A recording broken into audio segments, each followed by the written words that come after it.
You are doing everything right. You are following the diet. You are taking the medication. But you still wake up at 3 in the morning with a racing heart, or you test after a perfect meal and see a number that makes your stomach drop. I need to tell you something most people never hear. Your blood sugar meter is lying to you.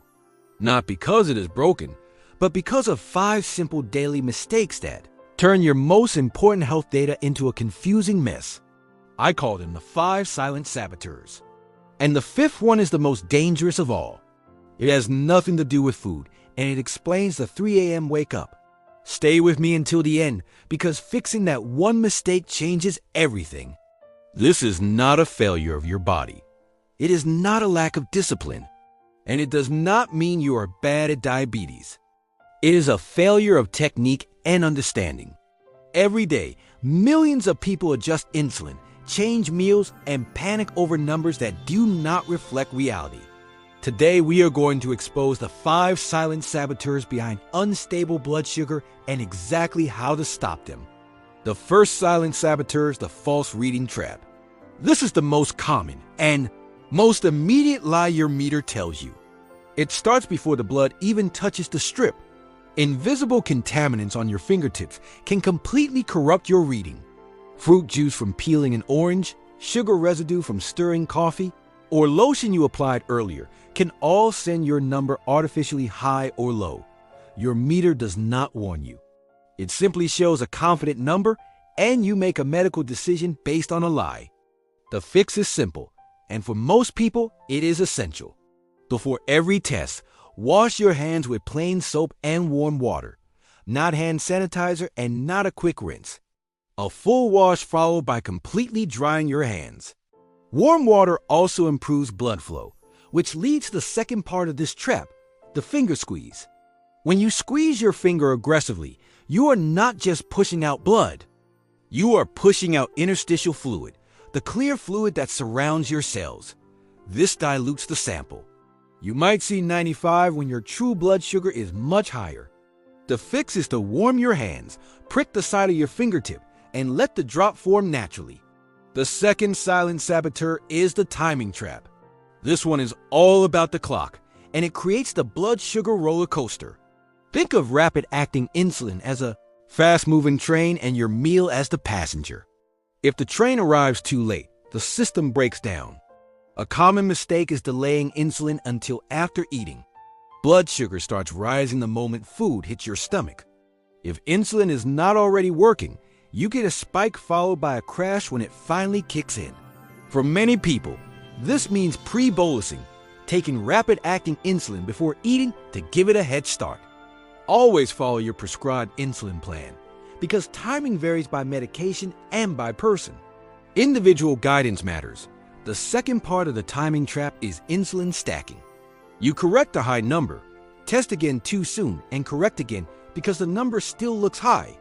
But the first dose is still active. When doses overlap, you create the perfect setup for a dangerous low blood sugar episode. The fix is to wait several hours between correction doses unless your clinician has told you otherwise, and to write down doses so you do not lose track. The third silent saboteur is the overcorrection cycle. This is the panic response that traps people in endless highs and lows.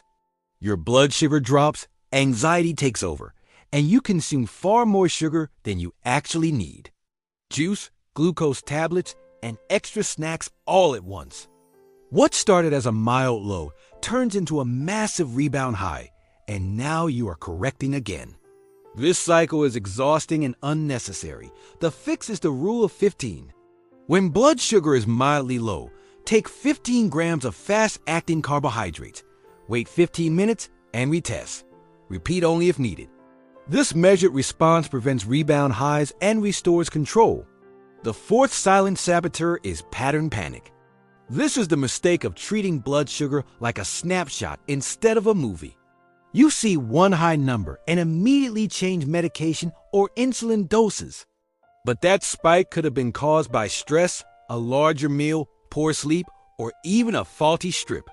Reacting to single numbers increases the risk of dangerous lows later. Diabetes management is pattern recognition, not crisis response. Look for trends over several days before making changes. The same applies to good numbers. If medication is producing stable readings, that means it is working. It does not mean you no longer need it. Never change prescribed medication without guidance. The fifth and most important silent saboteur is the invisible enemy. It is called diabetes distress. This is the key to the 3 a.m. wake up. That sudden awakening with a racing heart is not mysterious. It is biology. When blood sugar drops too low or stress hormones stay elevated, your brain thinks you are in danger. It releases cortisol and adrenaline to protect you. That surge feels like panic and makes it impossible to fall back asleep. Here's the critical missing link. The anxiety you feel when you wake up is not caused by waking up. The anxiety is what keeps you awake. Many people chase the myth of perfect numbers and a perfectly flat line. When blood sugar fluctuates, they feel like they have failed. That stress raises cortisol, which raises blood sugar, and the cycle feeds itself. The way out is to shift your focus from perfection to patterns. Blood sugar is influenced by many factors, including stress, sleep, illness, and hormones. A perfectly flat line is not realistic. Your blood sugar is a messenger, not a judge.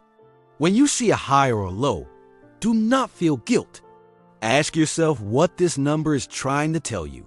Was it the strip, the timing, or the stress? When you understand the 5 silent saboteurs, the false reading trap, the timing trap, the overcorrection cycle, pattern panic, and diabetes distress, you stop fighting your body and start working with it. Start with one fix, the one you recognize in yourself. And if you have ever woken up at 3 in the morning feeling like your body is working against you, know this. You are not broken. You are learning the language. If this helped you, like and subscribe. And watch the next video, where we break down the 4-7-8 breathing method to calm that cortisol spike and help you fall back asleep.